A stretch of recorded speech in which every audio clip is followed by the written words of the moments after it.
So hey, hello everyone. So in this video I'm going to show you how to eliminate left factoring in compiler design. So it's going to be a very simple method. So first I will give you the syntax of what is this left factoring, and next thing is how we can remove it.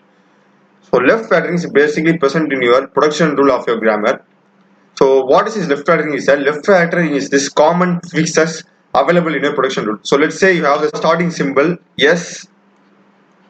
So S tends to A and B1. So this be some production rule, or A and B2, or A and B3, and it keeps on going like that. So this can be some books they represent this production rule as alpha B1, alpha B2. This may vary, but they all mean the same. So anyway, in this one they have common fix. Okay, so A is common here, A is common here, A is common here. So but this B1 term, B2 term, B3 term varies. So this is called the common factor or common prefix present in our production rule. And here I have represented by using a terminal, that is small a, but this can be a terminal, a non-terminal, or both a combination of terminal and non-terminal. So the process of removing this common prefix or term is known as left factoring, that is elimination of left factoring in compiler design.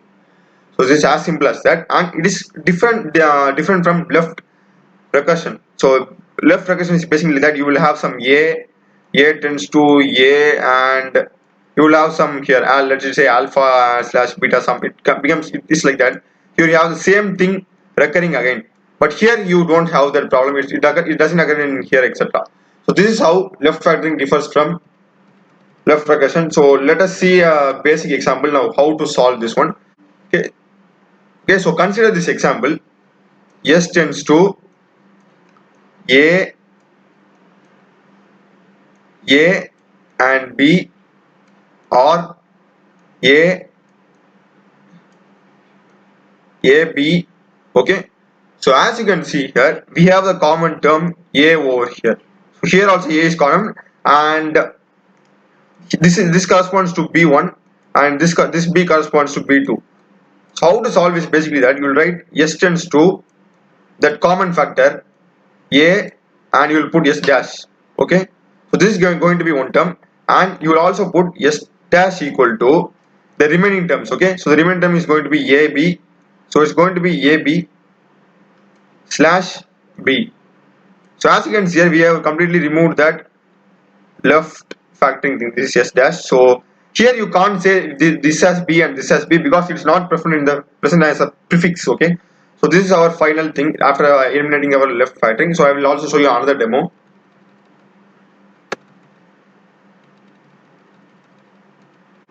Okay, so consider this one, this production rule. S tends to AB slash ABC slash AB and CD. Okay, so as you can see here we have two terms. Okay, two terminals. Okay, AB common over here, and here we don't have B1. This is B2 and this is B3. So after removing this, it will be like this. S tends to our common factor AB. Okay, so it's going to be AB and S dash. Okay, so after removing our common term, so after that here we aren't going to have anything, and we have here C and we have CD. So our S dash is going to be S dash tends to C slash CD. So we had three terms over here, but we are having two. So in some textbooks and some web pages they are putting an epsilon. Okay, since the number of terms is less, they are putting epsilon. I think it's optional. Okay, you can or can't do, it's just pretty optional. So but our problem isn't over yet, because again you need to check whether they have some common prefix. So as you can see here, this is S dash. Okay, this is S double dash. Be careful with that also. So as you can see here, we have another common prefix, that is C. Okay, so you need to remove C also. For that, what you need to do is again just follow the same steps. So it's going to be S dash. Okay, S dash tends to C and S double dash. Okay, so again the same step. S double dash equal to tends to C is removed, and you will be left with only D, and you can put an epsilon over here. So this is how you are going to solve this. Suppose in case if you again eliminate left recursion, left factoring, You need to again left like this. You need to keep on removing until you don't have any common prefix. Okay, so let's do a final example. Okay. So let's see a final example. So this is actually third variation. So we saw a first one of different variation, second one of different, and this is going to be a third and final variation. So basically, like, just consider this: S tends to A, or A, B, or C.